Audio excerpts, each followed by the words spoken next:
masuk surga? Pengen. Surga milik siapa? Allah. Kalau pengen masuk surga yang milik Allah, ikut aturan Allah. Udah sederhana sekali sebenarnya. Yang jadi masalah, pengen masuk surga dan ikut aturan Allah, katanya lah.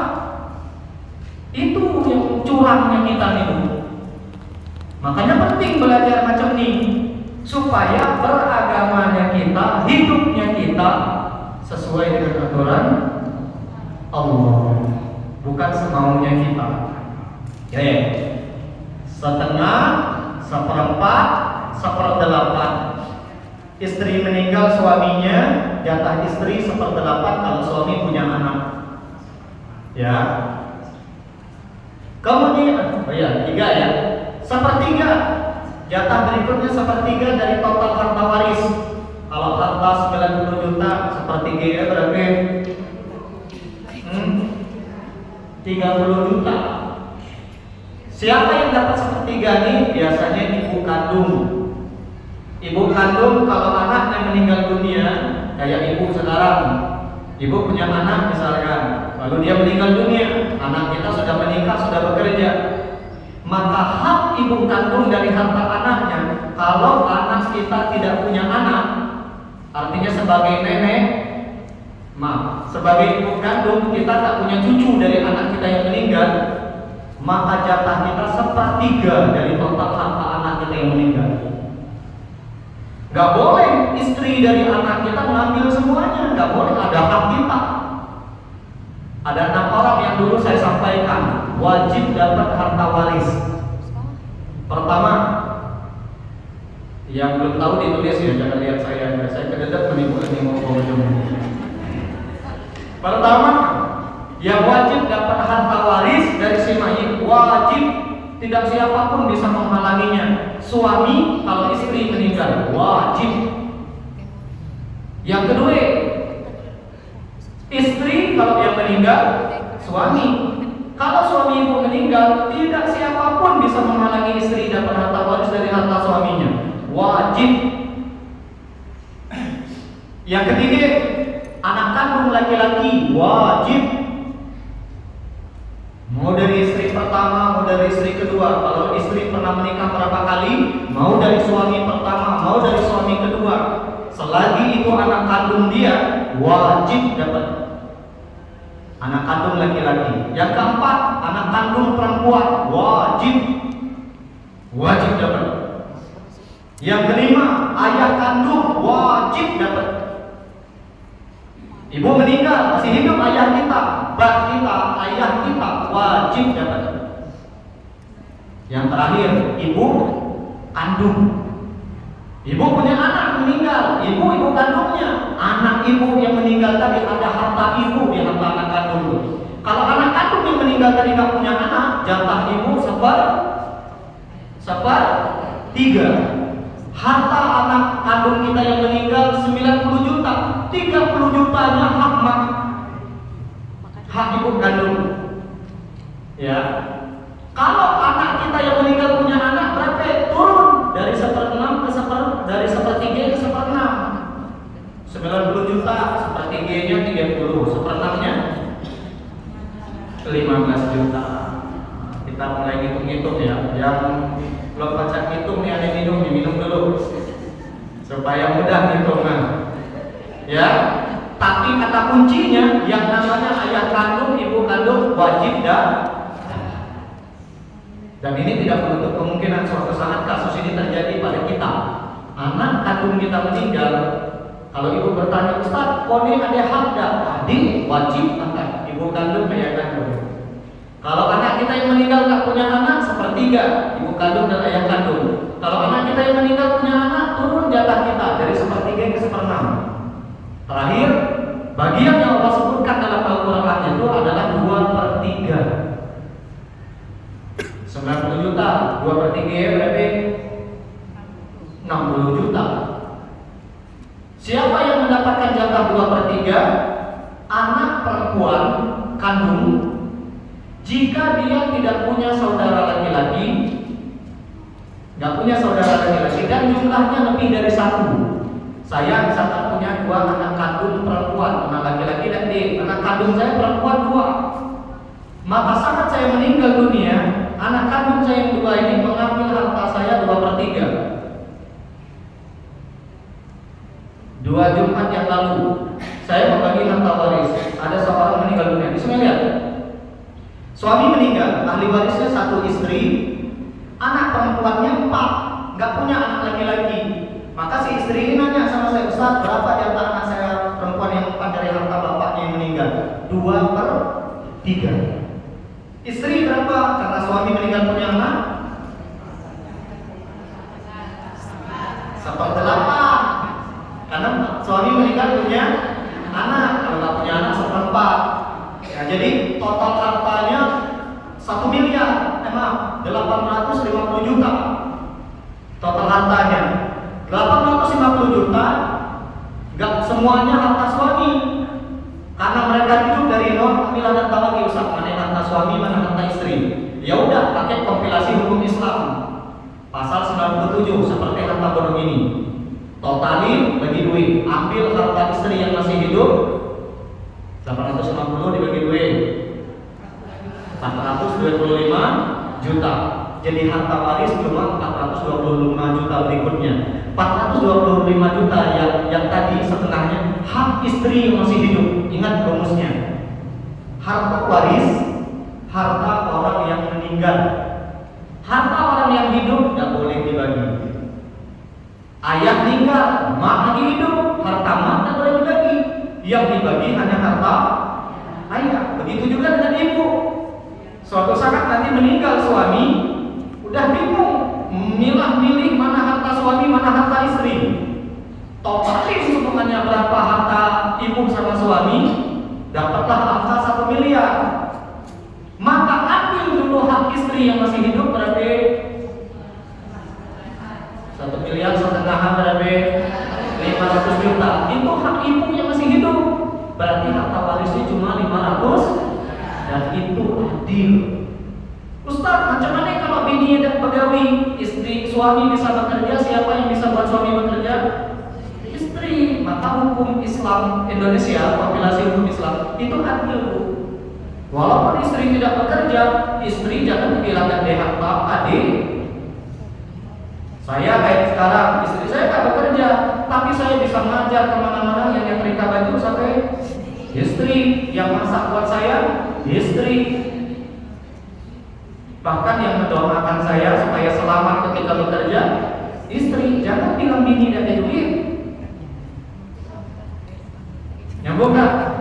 Nah ini dia. Makanya ilmu waris itu mudah. Pecahannya setengah, 1/4, 1/8, 1/3, 1/6, 2/3. Ini yang ada jatah pasti dalam Al-Quran. Kalau masih ada sisa macam mana? Itu milik asobah namanya. Asobah itu yang mengambil jatah harta. Nanti ada orang-orangnya, ya. Ini contoh nih, contoh kasus. Suami meninggal dunia, ambil warisnya 1 istri dan 1 anak laki-laki. Total harta 100 juta.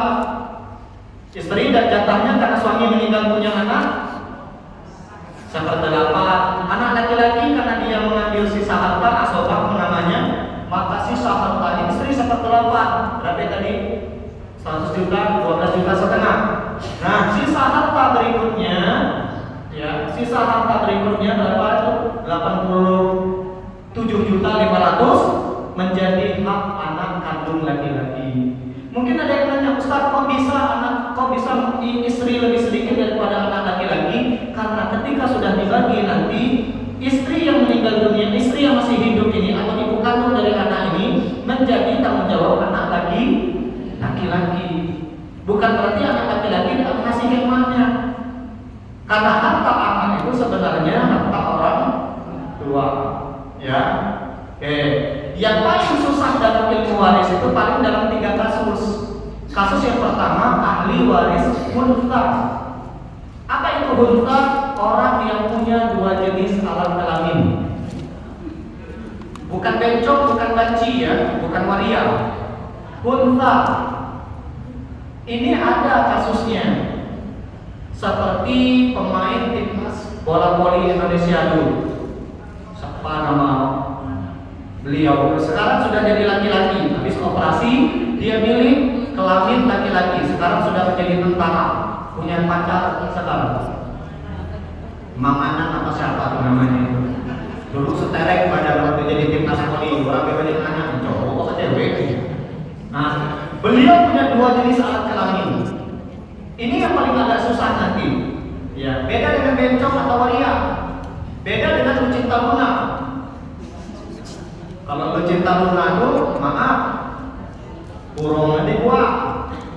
Bedanya selesai. Ini rusak dua kelaminnya. Ya, nyambung ya. Yang kedua, yang benar-benar sulit berikutnya ahli waris dalam kandungan. Bayi dalam kandungan. Untuk menentukan jatahnya, ulama beda pendapat apakah masih dihitung atau tidak, karena nggak ada menjamin anak dalam kandungan hidup nggak keluarnya. Keluar pun laki-laki apa perempuan, kecuali dengan teknologi sekarang yang sudah bisa lihat jenis kelaminnya dengan metode USG. Terakhir, yang paling susah itu adalah ahli waris orang yang hilang. Misal suami ibu pergi mancing ke Sungai Mendung di kampung kami, bayi banyak, tidak pulang-pulang, dicari, tidak pulang-pulang, tidak ketemu, dicari, udah menghubungi sal, ya, tidak ketemu. Nah, berapa lama menunggunya? Kapan dihubungi meninggalnya? Kalau meninggal nanti bagaimana penghitungan hartanya? Nah, ini yang paling agak sulit. 3 kasus ini, selain 3 kasus ini, ilmu waris itu mudah. Apalagi kalau orang-orang yang saya bagi itu biasanya orang-orang yang paham agama, orang-orang baik. Itu biasanya nggak nyampe sejam saya baginya. Selesai. Saya kasih pemahaman dikit, langsung saya hitung, biasanya selesai. Kayak kasus yang tadi saya ceritakan 2 pekan sebelumnya. Satu jamaah di Sungai Liat, alhamdulillah keluarganya baik-baik, selesai, nggak nyampe. Saya dari Sungai Liat hari Jumat, jam 2-nya masih ada kajian di Balai Karantina di Bakal Balam. Asalnya jam 4 saya pergi ke Sungai Liat, setengah 5 saya nyampe, setengah 6 selesai, mulai pergi ke Bangka. Sejam cuma. Itu kalau keluarganya baik-baik. Tapi pernah saya bagi harta waris, sampai sekarang nggak selesai. Ini biasanya kalau laki banyak bini, poligami, diselidung, ada kontraktor, banyak duit, 3 bini. Dari istri pertama ada anak, dari istri kedua ada anak, dari istri ketiga ada anak. Meninggalnya saat di istri ketiga. Ketika suaminya meninggal, harta banyak, tanah banyak, duit banyak, emas banyak. Bini pertama orang Bangka, bini kedua orang Lembang, bini ketiga orang Bandung. Berkelahi sampai sekarang. Nah, makanya tadi laki-laki ibu jangan banyak digabah, kamu punya bini. Satu aja. Karena yang paling sulit nanti dalam pembagian waris. Solusinya bagaimana? Supaya ilmu waris ini mudah dipelajari, harus sering-sering mengikuti pelatihan waris. Cuma jarang ada pelatihan waris. Yang sering itu pelatihan pengurusan jenazah, pelatihan apa? Masak. Itu yang sering. Pelatihan waris jarang. Yang kedua, belajar kajian yang membahas tema waris. Kayak kita sekarang ini. Jadi dengan kita belajar tema waris, insya Allah semakin sering membahas tema tentang waris akan sampai nanti pada satu kesimpulan. Ilmu waris itu insya Allah mudah. Contoh kasus lagi nih Bu. Nah ini dia. Ada seorang suami meninggal dunia, punya harta 16 juta. Saat dia meninggal, ahli warisnya istri 1, anak perempuan 1, saudara laki-laki 1. Jatah istri karena suami punya anak 8. Anak perempuan tunggal tidak punya anak laki-laki dan tidak punya anak perempuan lain, jatahnya setengah dari harta ayahnya. Saudara kandung laki-laki dari si mayit dapatnya asobah, dibagilah. Nah ini dia jatahnya. Istri 1/8 dari 16 juta dapatlah 2 juta. Anak perempuan setengah dari 16 juta 8 juta. Saudara laki-laki dapatlah 6 juta jatahnya.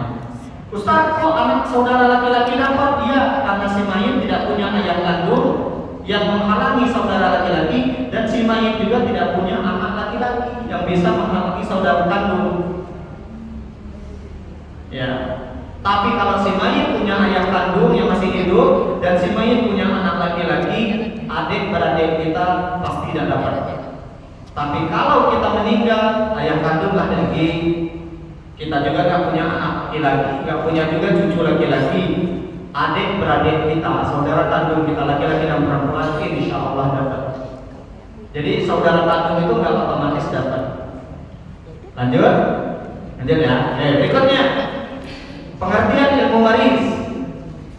Ilmu waris ini cabang dari ilmu fikih. Nah, ini yang pertama. Jadi ilmu waris ini Bu, dia bagian dari ilmu fikih. Maka sering disebut dengan fikih waris. Dia bukan cabang ilmu tafsir. Dia bukan cabang ilmu hadis. Dia bukan cabang ilmu akhlak. Ilmu ini ilmu pasti, namanya ilmu fikih. Fikih itu banyak ilmunya. Ada fikih waris, ada fikih pernikahan, ada fikih muamalah, ada fikih wakaf, ada fikih zakat, ada fikih puasa, ada fikih salat, bahkan ada fikih pemerintahan. Nah, waris dia cabang dari ilmu fikih, maka disebutlah fikih waris. Kenapa ini saya sampaikan? Supaya kita suatu saat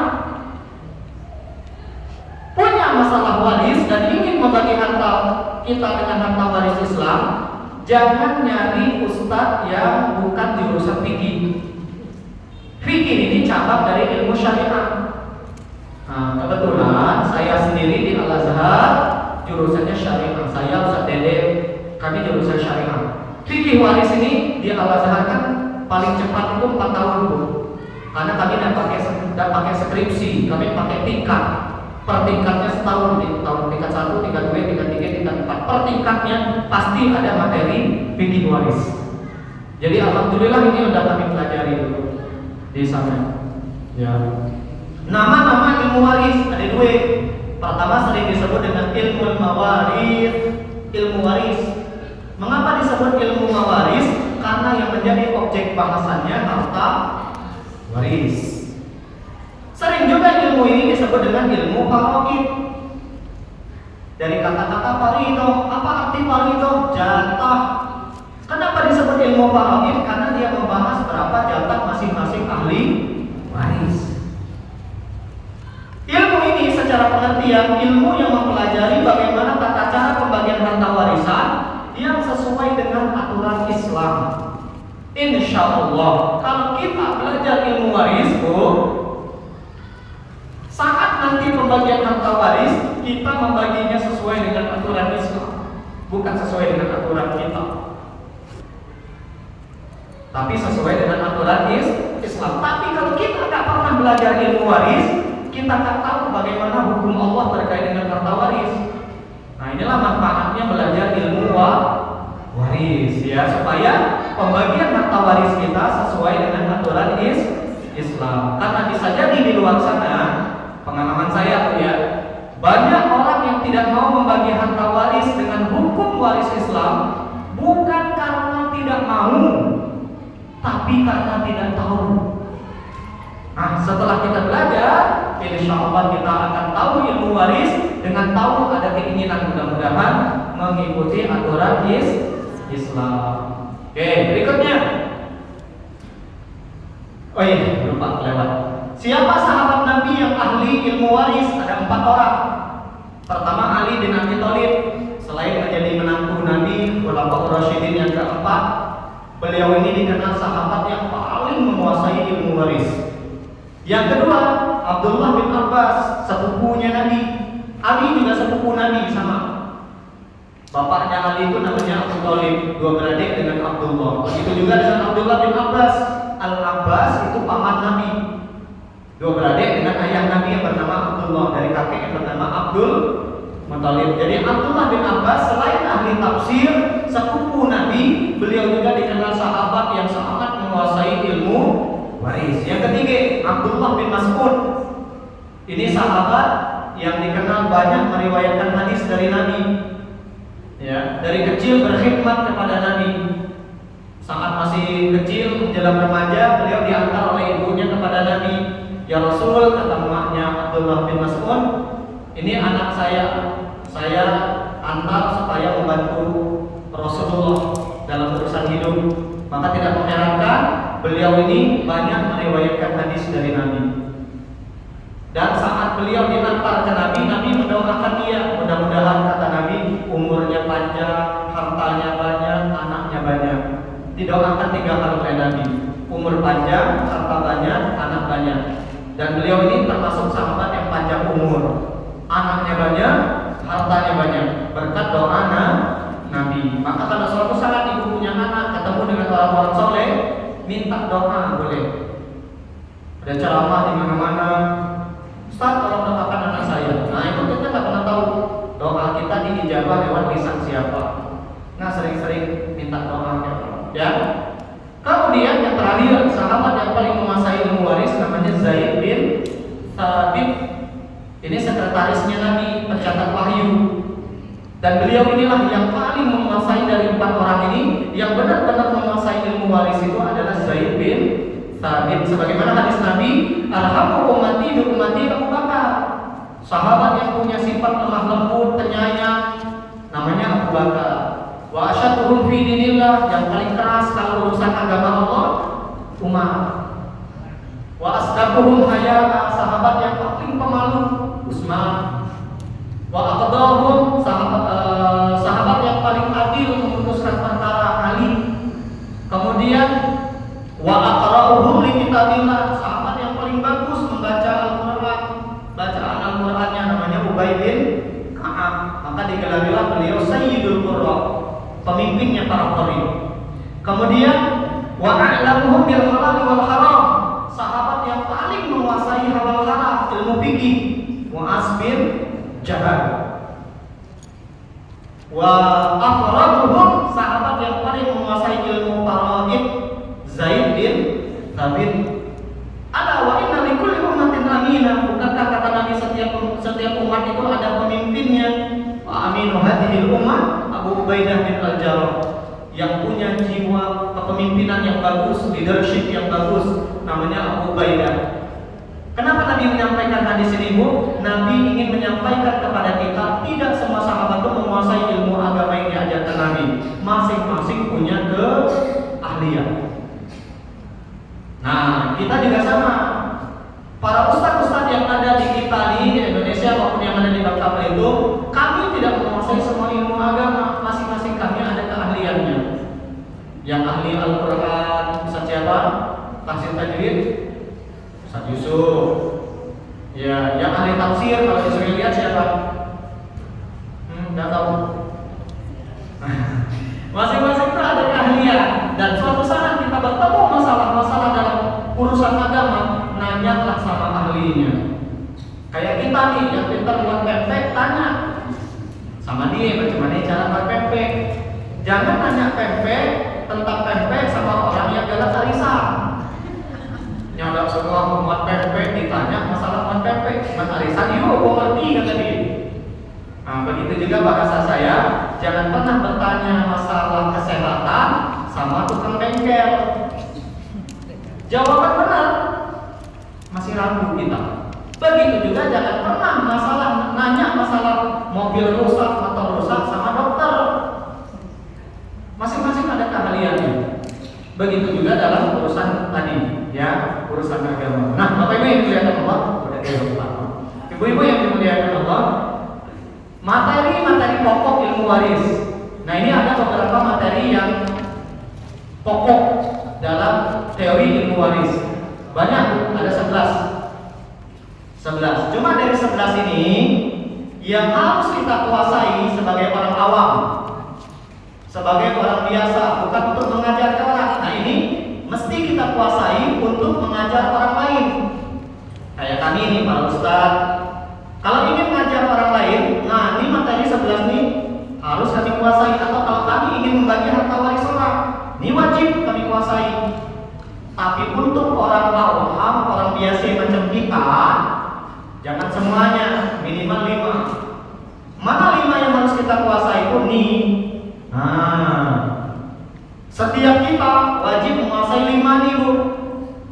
Pertama, setiap kita mesti tahu siapa ahli waris kita. Jangan sampai ayah kita meninggal, mak kita meninggal, suami kita meninggal, adik-beradik kita meninggal, mungkin anak kita meninggal, kita tidak tahu siapa ahli waris, siapa yang bukan. Karena setiap keluarga belum tentu ahli waris. Dari semua keluarga kita yang disebut ahli waris, berapa orang kemarin? Lagi ingat dah? Nah, lupa. Total ahli waris kita itu 23 orang. Ini ahli waris berdasarkan jenis kelaminnya. 23 orang, sebenarnya 25, cuma 24 dan 25 ini laki-laki. Mu'tik dan mu'tikoh. Siapa itu mu'tik? Zaman dulu ada perbudakan. Dulu saya boleh membeli budak, mau laki-laki mau perempuan. Nah, budak saya ini kalau dia meninggal dunia, maka saya sebagai orang yang punya dia, yang membebaskan dia dan punya dia, harta dia kalau meninggal otomatis milik saya. Mu'tik namanya kalau laki-laki, kalau perempuan namanya mu'tikoh. Maka yang warna hijau ini kita hapus. Maka total ahli waris kita cuma 23 orang. 23, 14 laki-laki, 9 perempuan. Ditulis bagi yang belum tahu. Jadi semua ahli waris kita 23 orang. 14 laki-laki, 9 perempuan. Dan itu terbagi dalam 4 kelompok. Kelompok yang pertama pasangan hidup namanya. Nah, kalau metode Bagan, ini kelompok sebelah kanan. Pasangan hidup. Posisikan diri kita sebagai mayit. Karena memang suatu saat kita akan jadi mayit. Ya, cuma yang jadi masalah siapa dulu yang bakal jadi mayit. Ya, mudah-mudahan jangan saya lah. Kalau bisa yang tua-tua aja. Ya. Oke, posisikan diri kita yang warna hitam. Kita mayit. Kalau kita meninggal, maka yang pertama dapat pasangan kita. Kalau mayitnya laki-laki kayak saya, istri wajib dapat. Kalau ibu istri meninggal dunia, maka suami. Ini kelompok yang pertama, pasangan hidup wajib dapat, suami, istri. Ke bawah, ini namanya ahli waris puru keturunan yang dapat cuma 4 orang. Anak kandung laki-laki kita wajib dapat, anak kandung perempuan kita wajib dapat. Cucu yang dapat hanya cucu dari anak laki-laki, cucu laki-laki dari anak laki-laki, cucu perempuan dari anak laki-laki. Cucu dari anak perempuan kita bukan ahli waris. Kenapa ini saya sampaikan? Karena sering yang rambakan nyebut yang merusuh, yang merongrong justru cucu dari anak perempuan. Padahal dia bukan ahli waris. Oke, ke atas. Kelompok yang ketiga namanya usul. Bahasa lainnya orang tua yang dapat 5 orang. Ayah kandung dari si mayit wajib dapat. Begitu juga dengan tadi anak kandung laki-laki, anak kandung perempuan wajib dapat. Ayah kandung wajib dapat. Ibu kandung dari si mayit wajib dapat. Yang tadi saya sampaikan di awal. Suami ibu ini suami ibu, ini istri ibu. Suami meninggal, ini ibu. Lalu orang tua dari suami masih hidup, mertua dari ibu masih hidup. Maka harta suami tidak otomatis jadi milik istri.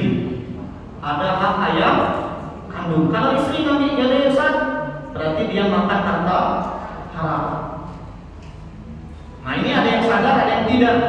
Pengalaman saya membagi, ada istri yang sadar saat mertua saya masih hidup. Nah, udah berarti mertua ibu ada hak. Kecuali mertua nanti mengatakan kalau saya akan ambil, beda kasus. Tapi mereka punya hak dan disini disampaikan. Ya. Orang tua yang dapat 5 orang. Ayah kandung wajib dapat, ibu kandung wajib dapat. Kakek nenek setelah ayah ahli waris, tapi selagi masih ada ayah, kakek nenek tidak dapat.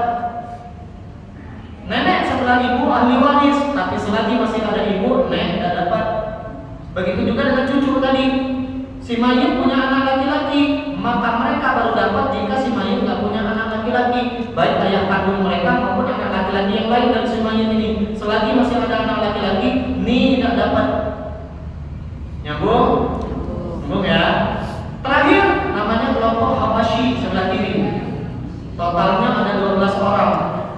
Saudara kandung kita, adik-beradik saudara kandung laki-laki, saudara kandung perempuan, saudara seayah, saudara seibu, kemudian keponakan dari saudara laki-laki, ini keponakan, anak laki-laki, saudara laki-laki, keponakan kita nyebutnya.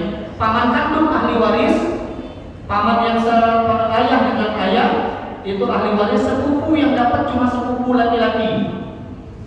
Jadi sepupu ahli waris, dan itu pun dari paman kandung. Nah, adik-beradik kita ada di sini 12-13 ini saudara kandung kita. Saudara kandung laki-laki dan saudara kandung perempuan. Pokoknya kelompok Hawashi ini, kalau masih ada ayah kandung, Hawashi pasti tidak dapat. Begitu juga si mayit, mungkin ayahnya sudah meninggal, tapi si mayit punya anak laki-laki atau cucu laki-laki, maka Hawashi pasti tidak dapat. Nah, sebagai saudara kandung, misalkan saudara kandung kita meninggal, dan saat saudara kandung kita meninggal, dia punya anak laki-laki, kita jangan merusuh. Kita nggak ada hak. Betul kita ahli waris, tapi kita terhijab namanya, terhalangi. Jangan sampai justru nanti kita ya sibuk minta harta waris lagi kita, padahal kita tidak dapat, walaupun kita ahli waris. Nah, ini yang pertama yang harus kita kuasai itu. Siapa ahli waris kita mesti tahu. Nyambung? Bung ya. Yang kedua, yang harus kita pelajari dari ilmu waris, setelah tahu siapa ahli waris, kita mesti tahu berapa jatah mereka. Kayak tadi suami kapan dapat setengah, suami berapa jatahnya? Setengah dan seperempat. Setengah kalau istri meninggal tidak punya anak, seperempat kalau istri meninggal punya anak. Istri berapa dapat jatahnya? Dua juga, seperempat dan seperdelapan. Istri dapat seperempat kalau suami nggak punya anak. Turun jatahnya menjadi seperdelapan kalau suami meninggal punya anak. Ibu punya anak. Ketika suami meninggal, hak ibu di harta suami cuma seperdelapan. Tapi dengan rumus tadi, totalin harta waris suami, ambil setengah hak istri dulu yang masih hidup. Di harta suami yang setengah tadi masih ada hak istri seperdelapan. Begitu juga dengan ayah meninggal, mak lagi hidup, maka mak ambil dulu haknya setengah dari harta ayah. Di setengah harta ayahnya masih ada hak mak kita seperdelapan. Maka dengan begini kita bagi harta ayah, kita tidak durhaka dengan mak. Yang durhaka ayah meninggal, harta mak itu dibagi, tuh baru durhaka. Wong harta yang seorang lagi hidup masa dibagi. Tapi yang kita bagi bukan harta mak yang masih hidup, harta ayah yang meninggal. Karena banyak orang, Ustaz, jangan dulu kita bagi harta ayah kita. Kenapa? Mak kami yang hidup. Yang kita bagi harta mak apa harta ayah? Harta ayah. Berarti nggak ada urusan dengan durhaka atau tidak. Justru dengan kita bagi, kita menyelamatkan harta mak yang lagi hidup. Malah berbakti kita sama mak kita. Karena alasan ini, alasan klasik yang paling sering muncul. Banyak orang datang bagi harta ayah yang meninggal dengan alasan mak yang lagi hidup, atau sebaliknya, mak meninggal, ayah lagi hidup, lalu bagi harta mak. Katanya ayah lagi hidup, durhaka kita, nggak ada urusan padahal. Yang lebih parah lagi, ada orang tua yang meninggal dua-duanya sampai sekarang dan dibagi-bagi. Dan itu banyak di masyarakat. Mungkin ada di sini. Menengok muka adik.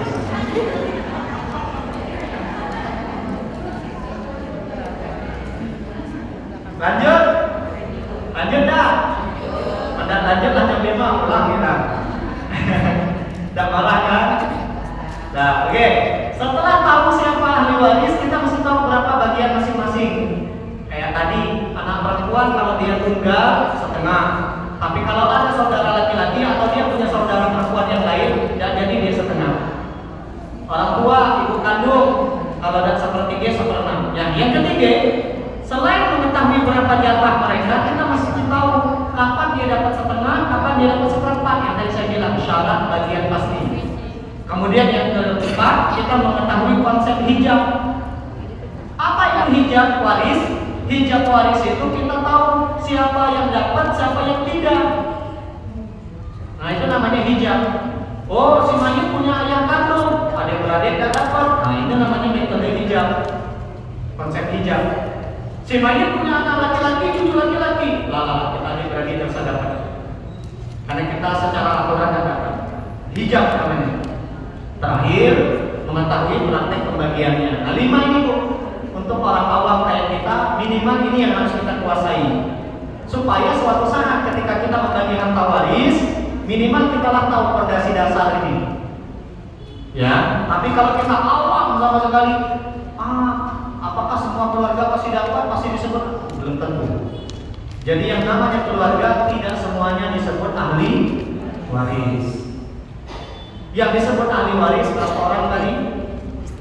23. Laki-laki berapa? 14. Perempuan?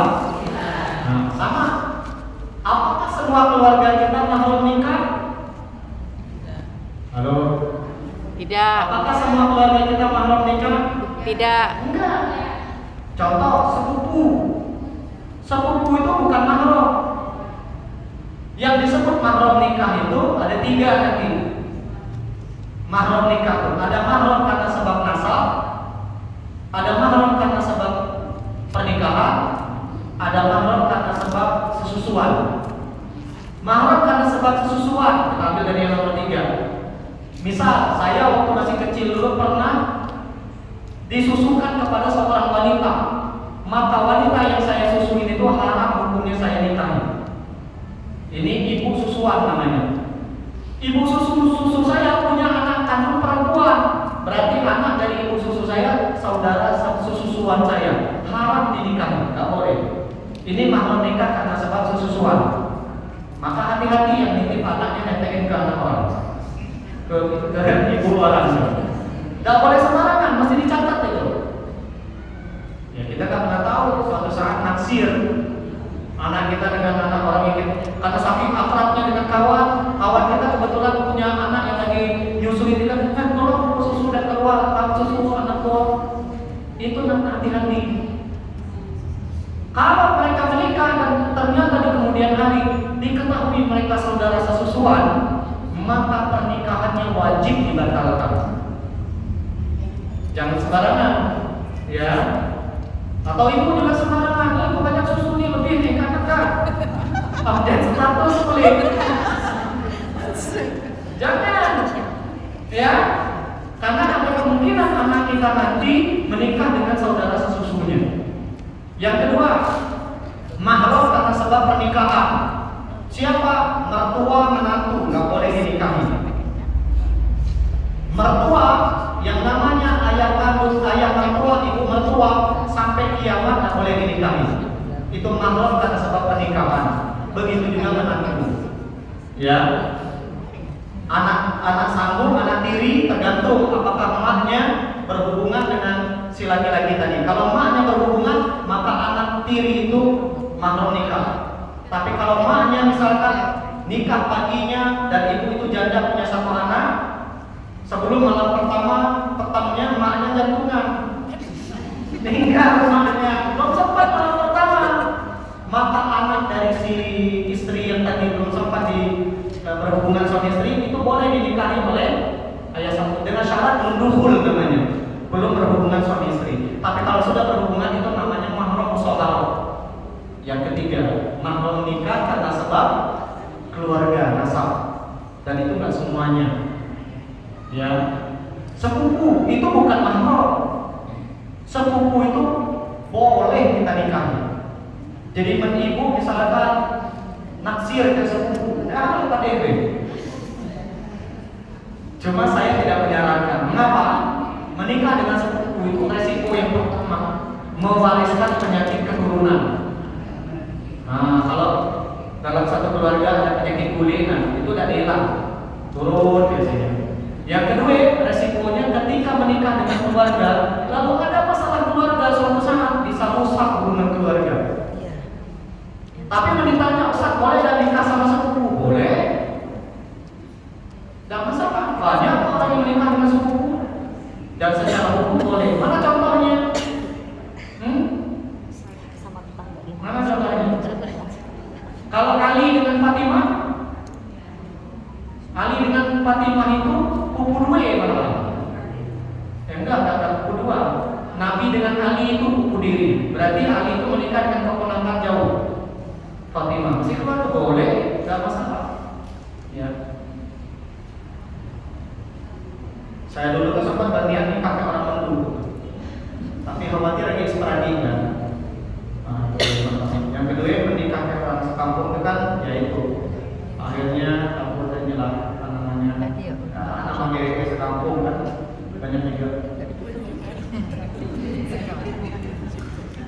Lanjut ya.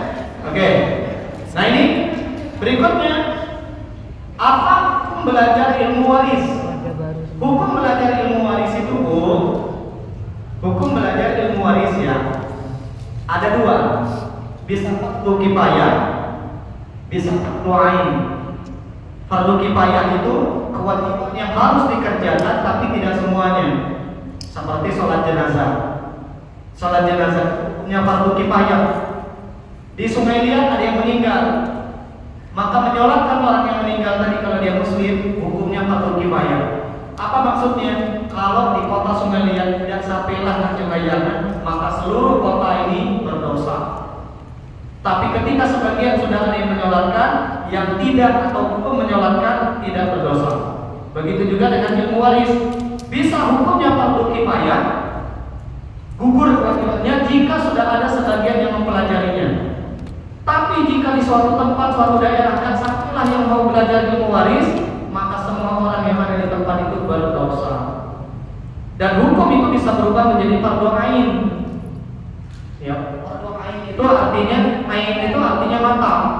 Fardu ain semua yang punya mata wajib mengerjakannya. Kayak sholat 5 waktu.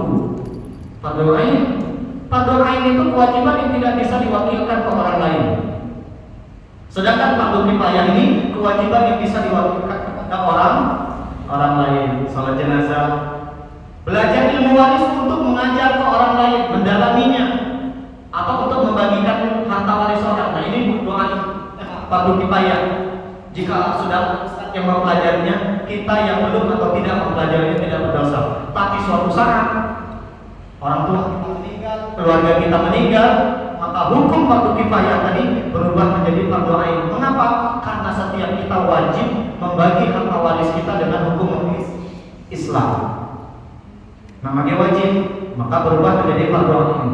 Oke, sekarang kita masuk tema inti kita.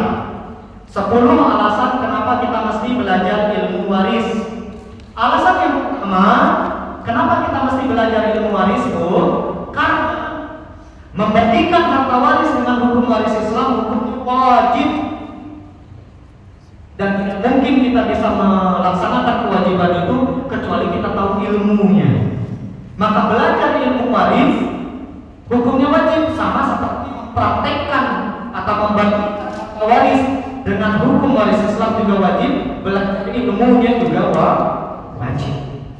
Kata Sulaiman Mustafa Al-Khir dan Mustafa Al-Bughra dalam kitabnya Al-Fiqhul Manhaji ala Madhabil Imam Syafi'i, kedudukan ilmu waris itu ya, sya'nuhu bidzalika, kedudukan ilmu waris seperti ahkamus shalah wal zakat wal muamalah wal hudud, seperti kedudukan shalah, zakat, hudud dan muamalah. Yajibu tatbiquhu, wajib diamalkan, wal amalu bihi, wajib dipraktekkan, wala tanqiz wala yajuzu taghyiruhu, tidak boleh hukum waris itu dirubah-rubah. Wal khuruju alaihi, tidak boleh kita tidak amalkan. Nah, membagi harta waris dengan hukum waris Islam hukumnya wajib, berarti mempelajari ilmunya sama seperti membaginya wajib. Oke, yang kedua, kenapa kita mesti belajar ilmu waris? Karena ilmu waris ini ilmu yang memiliki banyak keutamaan. Karena ilmu waris ini ilmu yang sangat penting untuk kita pelajari.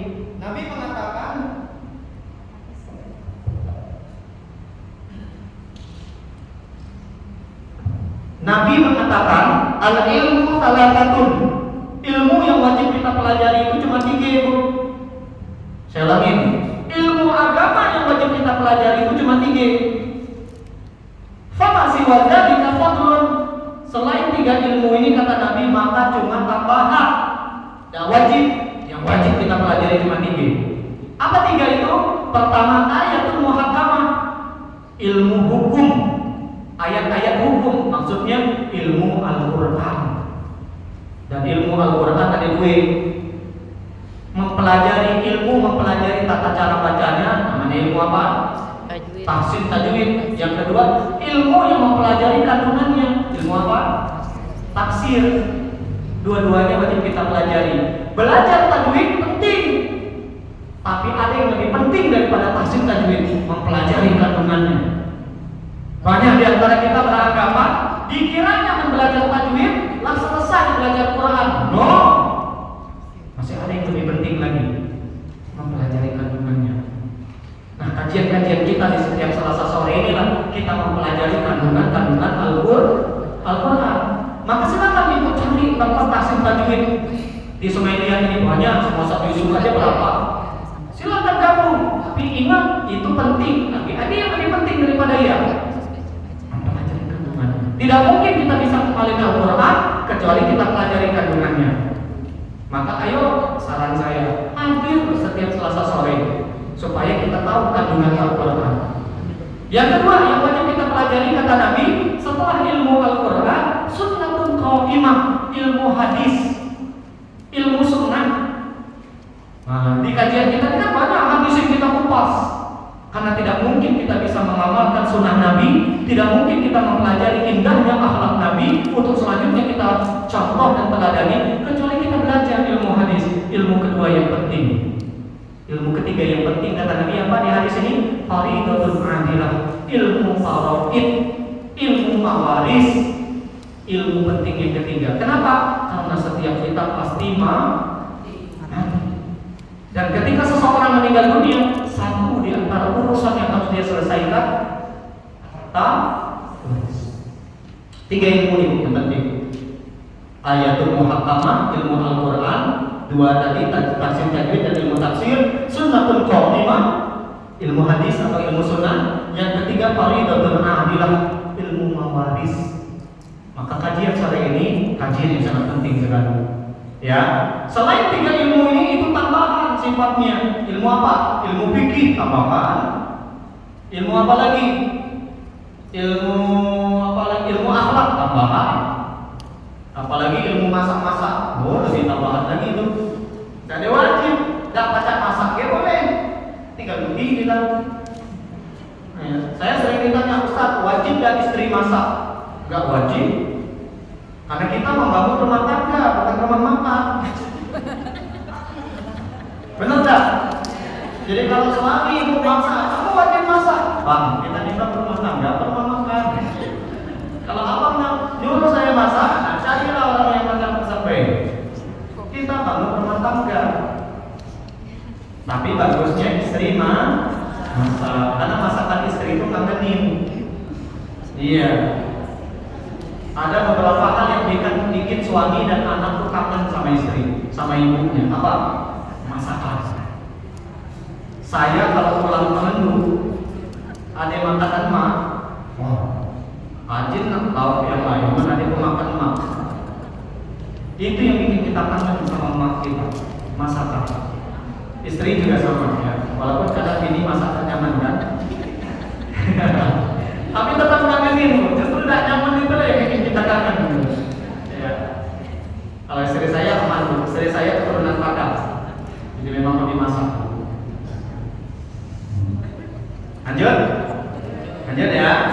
Jadi kenapa kita mesti belajar ilmu waris? Karena belajar ilmu waris itu penting. Dia termasuk ilmu penting yang wajib kita pelajari selain Al-Quran dan hadis. Tapi yang jadi masalah, bagaimana kondisi ilmu waris sekarang? Pertama, minim kajian. Jarang ada masjid, jarang ada majelis taklim yang bahas waris. Kasih tahu saya di Sumelia, mana masjid yang pelajari waris? Kasih tahu saya. Jadi, mana majelis taklim, pengajian yang bahas waris? Hampir-hampir nggak ada. Jangan hanya mengungkap di Sumelia, di Pengkal aja Bu. Kalau kita nyari mana masjid, mana majelis taklim, mana pengajian yang ada kajian waris rutin, jadi. Sorry sekarang masjid As-Sa'adah Gabek, Simpang 3 Gabek itu kan ada masjid hijau besar. Mereka kemarin ketua masjidnya nelpon saya, Ustaz, kami mau buat kajian waris. Nah, baru itu ada masjidnya. Selain itu nggak deh. Jadi setiap Sabtu sore maghrib saya jadwalnya di sana. Udah 4 pertemuan rutin kan, alhamdulillah. Yang kedua, kalaupun ada sepi peminatnya, dikit yang belajar. Saya sholat maghrib di masjid As-Sa'adah tuh maghrib ya, hampir penuh Bu. Tahu kan masjid As-Sa'adah yang Simpang 3 Gabek itu? Tahu. Ramai Bu maghrib murid-muridnya. Tapi pada saat saya kajian, saya tengok, saya kata, mana orang yang tadi ramai? Kalau saya itu paling gue sok.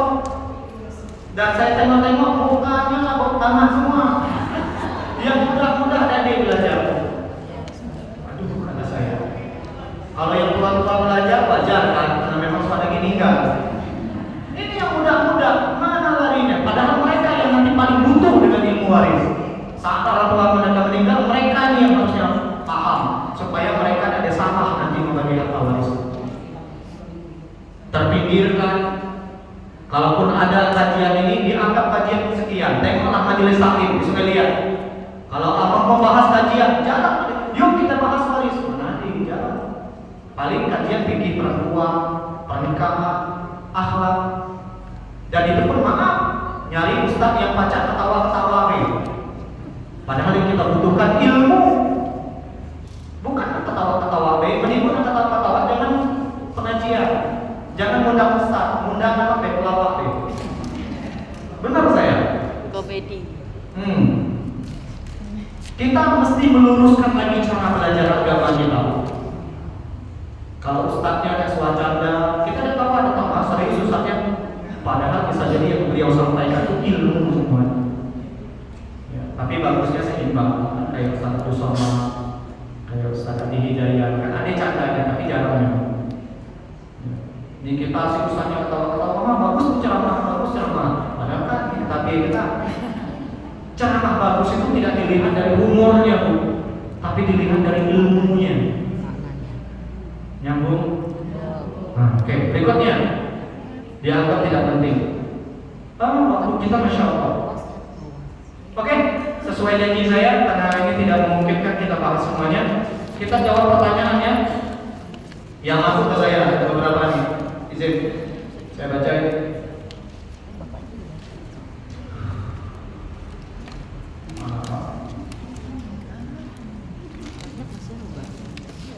Nah ini sejak saya bacakan aja. Assalamualaikum Ustaz, izin bertanya. Saya 4 bersaudara perempuan semua. Ayah saya lebih dulu meninggal dan 3 tahun kemudian ibu saya meninggal. Sebelum meninggal, ibu saya membuat wasiat. Ada yang sudah pakai notaris tentang pembagian harta waris agar anak-anaknya tidak ribut setelah pembagian waris. Kurang lebih 4 bulan setelah ibu meninggal, adik saya ingin cepat-cepat dibagi harta waris tadi. Sehingga paman saya, adik dari ayah saya, bersama adik saya yang nomor 3 menghitung semua harta warisan untuk dibagi-bagi. Paman saya ada 3 dari ayah saya yang masih hidup, juga mendapat bagian. Yang jadi pertanyaan, surat wasiat yang tidak dipakai lagi untuk pembagian harta warisan orang tua saya, bagaimana? Bolehkah dilanggar surat wasiat tadi? Karena menurut adik saya harus sesuai hukum Islam. Dan saya hanya terima beres saja tentang pembagian harta tersebut untuk menghindari konflik. Pembagian harta warisan juga sudah selesai. Panjang nih Mama, memang rindu. Hanya saja tentang surat wasiat yang ditinggalkan yang tidak dilaksanakan. Mohon pencerahannya tentang surat wasiat yang tidak dilaksanakan. Saya sampaikan. Syarat wasiat. Yang namanya wasiat, Bu, syarat yang pertama, tidak boleh ditujukan ke ahli waris. Ini si ibu berwasiat supaya harta-harta tadi dibagikan ke 4 anak perempuan tadi. Anak perempuan ahli waris bukan? Bukan. Ahli waris. Maka wasiat itu gugur. Jadi surat wasiat yang tidak dilaksanakan oleh paman dan adiknya tadi boleh tidak? Boleh. Jika surat wasiatnya bertentangan dengan harta, dengan ilmu waris, dengan hukum Islam. Ahli waris tidak boleh mendapatkan wasiat. Ini yang ngomong bukan saya, Rasulullah. La wasiyata li warithin. Ahli waris kata Nabi tidak boleh dapat wasiat. Jadi salah enggak paman dan adik yang tadi membagi harta waris dan mengabaikan surat wasiat? Tidak salah. Karena surat wasiatnya gugur secara hukum agama walaupun sudah dinotariskan. Ya, selesai pertanyaan pertama. Pertanyaan kedua. ini satu. Oke, kita baca ya. Assalamualaikum Pak Ustaz. Mau bertanya, bagaimana jika ahli waris cuma 2 orang? Anak pertama perempuan, anak kedua laki-laki. Namun kakak perempuan membagi warisan menjadi 2 bagian, masing-masing setengah. Apakah adik laki-laki dapat meminta kekurangan atas bagian warisnya? Jawabannya di An-Nisa ayat 11. Bismillahirrahmanirrahim. Yusikumullahu fi auladikum lidzakari mithlu hadzil unthayaini. Allah berwasiat kepada kalian, kata Allah, kalau kalian punya anak yang laki-laki mendapat 2 bagian jatah anak perempuan. Jadi ketika saudara yang perempuan membagi rata, salah, nggak boleh. Boleh nggak saudara laki-laki meminta kekurangannya? Boleh. Karena yang perempuan, mau dia kakak, mau dia adik, mau dia kaya, mau dia miskin, mau dia tinggi pendidikannya maupun tidak sekolah, yang namanya saudari perempuan jatahnya cuma setengah dari jatah saudara laki-laki. Nyambung? Nyambung ya? Yang nanya, yang WA saya sudah saya jawab. Pertanyaan ketiga, ini yang lewat Mbak Tia ya. Mana nih? Ini dia. Jika semua orang tua memilih menghibahkan hartanya, berarti tidak berlaku lagi tentang warisan. Tanda tanya. Semua harta dikasih saat masih hidup. Yang namanya hibah, yang punya harta masih hidup, dibaginya dari saat masih hidup. Boleh tidak? Boleh. Itu namanya bukan harta waris, harta hibah. Tapi hibah ada syaratnya. Ini yang pertanyaan berikutnya. Atau ada syarat sebab waktu jika mau menghibahkan hartanya, ada syarat hibah. Pertama syarat hibah adalah ketika orang tua menghibahkan hartanya ke anaknya, syaratnya yang pertama, semua anaknya dan semua ahli waris harus dapat. Punya anak 4, yang dihibah cuma 2, yang 2 ini tidak diberi. Bom waktu yang akan meledak ketika orang tua nanti meninggal dunia. Berarti orang tuanya pilih. Ini bahaya. Jadi syarat kalau mau menghibah, semua anak kalau pengen dikasih ke anak wajib dapat semua. Syarat yang kedua, semua anak yang dapat tadi jumlahnya mesti rata, dapat jatahnya. Kalau tidak rata, bom waktu yang nanti juga akan meledak suatu saat. Misal punya anak 3, dihibah saat masih hidup. Anak pertama dapat harta di Sungai Liat. Anak kedua dapat harta di Pangkal Pinang. Anak lagi tadi punya rumah atau tanah. Anak ketiga dapat harta di Jakarta. Saya bertanya, sama ada tingkahnya? Ketika tidak sama, nanti akan muncul bom waktu yang akan meledak. Kasus ini akan terjadi di Pangkal Pinang. Saya punya teman dekat saya malahan. 3 beradik, pasti 3 beradik seperti yang tadi saya cerita. Anak pertama dapat tanah di Kampak. Anak kedua dapat tanah di Tua Tunu. Anak ketiga dapat hibah bukan tanah, kosan dari orang tuanya. Jumlahnya beda. Saat orang tuanya masih hidup, ayahnya masih hidup, mereka mamut baik. Ya samina wa ata'na, ada mungkin kan melawan orang tua. Tapi ketika orang tuanya meninggal, berkelahi. Karena orang tua kami tidak adil urusan, masa abang kami dapat tanah di Kampak, adik kami di pusat kota, dan adil abangnya menuntut. Nah ini bahayanya. Kalau pembagian hibah tadi tidak rata, apalagi pembagian hibahnya ada anak yang tidak dapat. Nah, siap-siap tuh. Ya. Yang keempat, yang ketiga sorry. Yang ketiga syarat hibah. Yang namanya hibah mesti diberikan detik itu juga. Ibu bagiin harta kepada anak saat masih hidup, tapi belum diberi ke anak atau belum diganti nama. Ngasih rumah ke anak, saya hibah di rumah saya untuk anak saya. Namanya tidak diganti, lagi nama orang tua. Suatu saat itu dibawa ke masalah hukum, nanti orang tua meninggal, pengadilan tidak melihat hibah atau tidaknya. Pengadilan akan melihat berdasarkan bukti formil namanya, berdasarkan fakta real. Namanya atas siapa? Oh, berarti nama orang tua sudah dihibah, sudah dihibah Pak Hakim saat kami masih sama orang tua kami masih masih hidup. Hakim tadi nengok ya, ini buktinya belum diganti namanya. Hibah mobil ke anak, mobilnya belum diserahin, bukan hibah namanya. Nah itu bahayanya. Jadi syaratnya ada, ya. Kalau orang tua mau menghibah harta itu syaratnya. Saya tidak menyarankan orang tua menghibah harta saat masih hidup. Kenapa? Beresiko menimbulkan masalah di kemudian hari. Ketika orang tua atau yang punya harta meninggal dunia, beresiko sekali itu. Walaupun niatnya baik supaya anaknya dapat kelahi, benar kan? Tapi beresiko justru yang ada malah kelahi. Pengalaman saya membagi harta waris orang ini. Ya, pertanyaan berikutnya. Oke, ini agak panjang juga nih. Perihal orang tua meninggal, orang tua dari mertua lah meninggal dunia.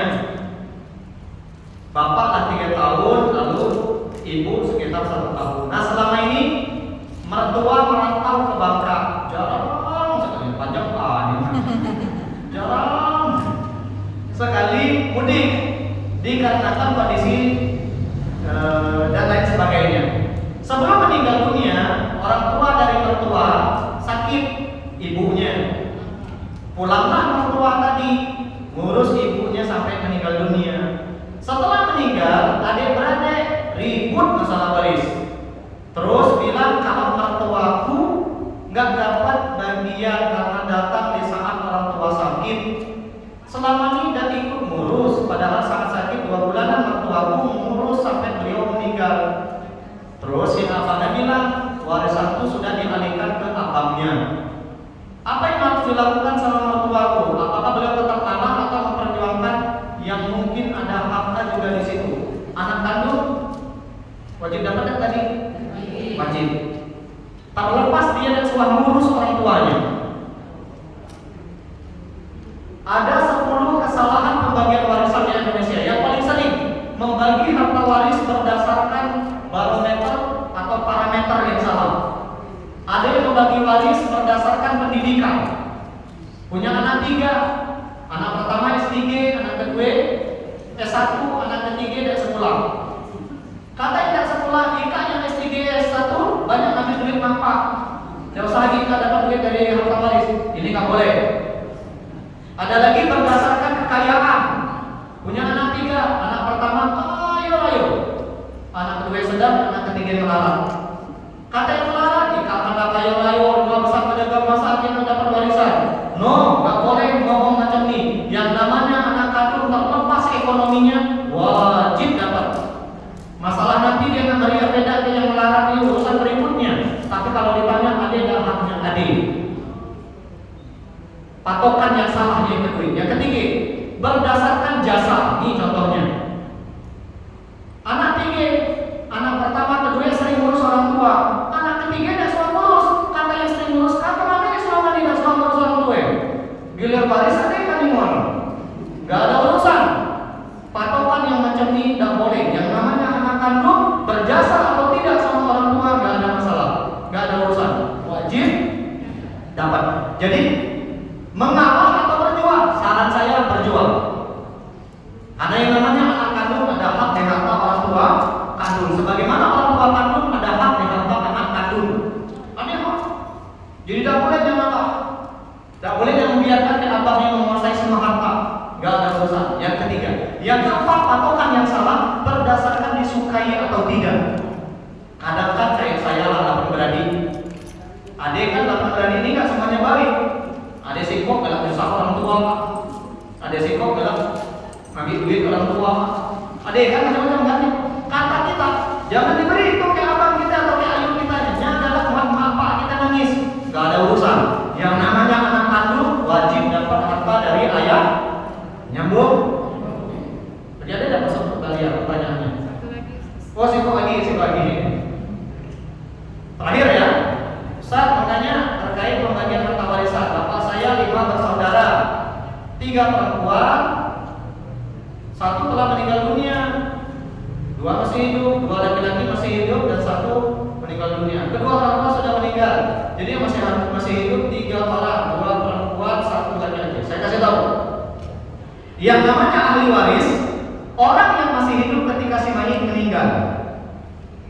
Walaupun anak lambat dibagi, ujung-ujungnya meninggal, tetap dihitung. Makanya saya harus pastiin dulu dari 5 beradik ini, saat ayah meninggal, apakah masih hidup semua atau tidak? Kalau masih hidup semua, maka 5-5-nya dihitung. Kalau ternyata dari 5 beradik ini ada yang lebih dulu meninggal sebelum orang tua meninggal, itu tidak dihitung lagi. Saya ulangi, yang namanya ahli waris orang yang masih hidup ketika si mayit meninggal dunia. Kalau dia lebih dulu meninggal sebelum si mayit meninggal, dia bukan ahli waris dan tidak boleh dibagi. Nah, setelah ini baru nanti yang merasa WA ini boleh wapri saya untuk memperdetail itu, memperjelasnya ya. Cukup sudah setengah nanti minggu depan. Ini kan masih ada 8 lagi. Nanti kita bahas selanjutnya tadi ya minggu depan bahas ini. Sekaligus kalau ada yang mau dibagi harta warisnya minggu depan boleh WA dia atau ada yang mau bertanya. Kita memperbanyak diskusi aja minggu depan setelah kita bahas tema ini. Boleh aja keluarganya yang punya masalah waris, boleh aja. Boleh WA dulu supaya nanti mudah saya menjelaskan. Saya akan tetap menjawab yang lebih dulu bertanya. Karena kalau yang di sini waktu tidak memungkinkan. Cukup ya? Mudah-mudahan ibu-ibu sehat walafiat, rezekinya berkah, utangnya lunas, yang ada duit diberi duit ya Allah, dan mudah-mudahan kita semua panjang umur dalam ketaatan, istiqomah dalam kebaikan, meninggal dalam keadaan husnul khotimah, masuk surga sekeluarga, dan yang belum berangkat haji umrah mudah-mudahan dipanggil ke Baitullah. Kita tutup dengan doa kafaratul majelis. Allahumma wa bihamdika asyhadu an la ilaha illa anta astaghfiruka wa atubu ilaik. Billahi taufiq wal hidayah.